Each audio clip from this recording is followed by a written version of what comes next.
Hello and welcome back to Blake's Den, and in this video we're off on a mini adventure. We're off to the Rustival car show at the British Motor Museum at Gaydon. I've got quite a few miles to cover, so let's make a start.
I've made it to Rustival, and have you seen so many interesting cars in your life? I came into the car park, I had a Datsun pickup truck behind me, and in front of me I had a Citroen SM. It's two things you don't see every day. So I'm going to have a wander around and see which ones of these cars at the show are my favourite. Well, I've got a thing for MR2s because I used to have one. I got rid of it when I got my Mini. This is an SW20, very nice. These are surprisingly practical cars. They've got a massive boot on. You could fit a cool box in the boot of the one I had. Paint to change the alternator though. But yeah, lovely. When did the last time you saw one of these? So you got two of my favourite cars here. A Subaru Outback, massively underrated car. I had one, fantastic. Could do anything and everything. Sadly, they rust like mad. And then further along, what's better than one MR2? But a red second MR2. Lovely. The red ones do like to do this. Mine was pretty much like this as well, until I give it a good buff with teacup. Ooh, and a sexy Delica as well. I like them as well. This is my friend Paul's Stimson 6, Stimson Safari 6. 6-wheel kit car based upon a Mini, 2 Mini rear subframes and a normal Mini running gear at the front. How cool is that? How 70s is it as well? I'll show you it from the front.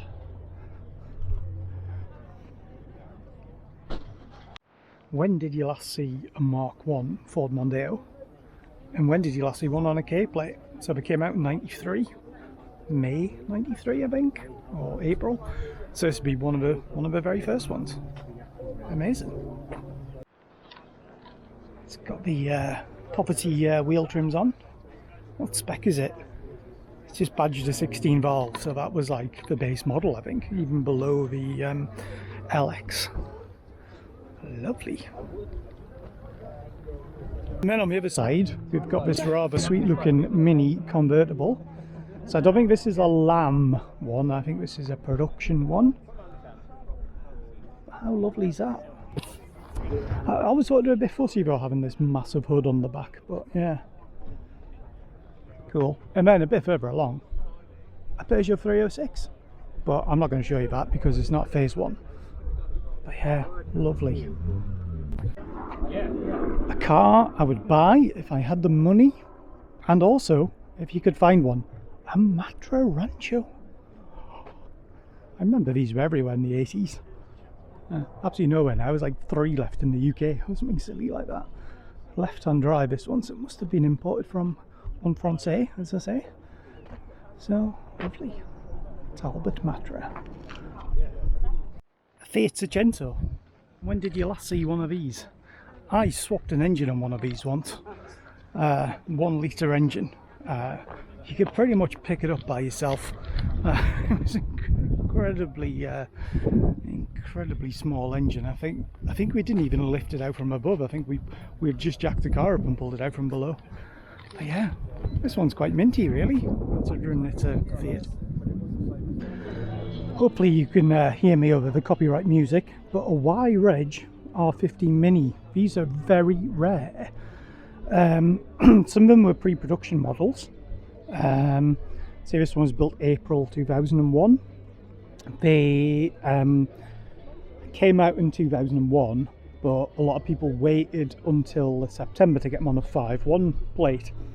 Even the 5.1 plate ones are quite rare, but one of my Blake's Den top tips for cars to buy with appreciating value. Another standout one for me, it's a 106, not a 306, but it's got Hella Comet 500 spot lamps on it. I'm going to be adding those to my 306 at some point to make it look like the 306 I used to have many years ago. A Renault Megane Scenic RX4. When the last time you saw one of these? The Scenic was revolutionary when it came out in '98, and this is the four-wheel drive version of it. Spare wheel on the back because there's no room for it because of the differential. Very rare car. Another car on the cars that I want to own list. Lotus Elise Series 1.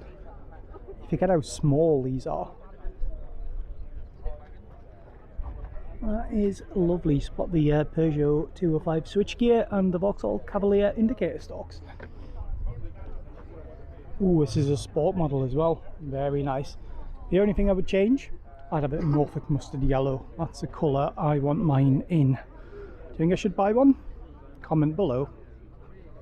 A Vauxhall Cavalier. This one's a V6 on a P, so this will be one of the very, very last ones. Because I'm sure the Vectra was already out on a P. GLS spec as well. First car I ever drove was a Vauxhall Cavalier. Facelift on the front. Very nice. Again, when did the last time you saw one of those?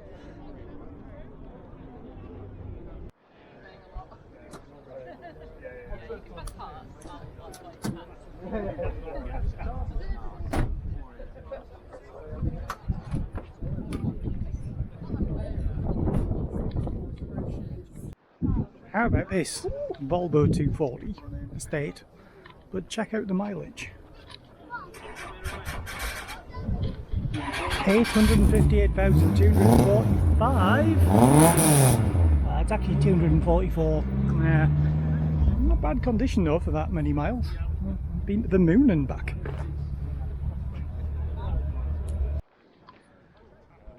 So one of the other interesting things about the show is the general parking, which is where I am, somewhere over there.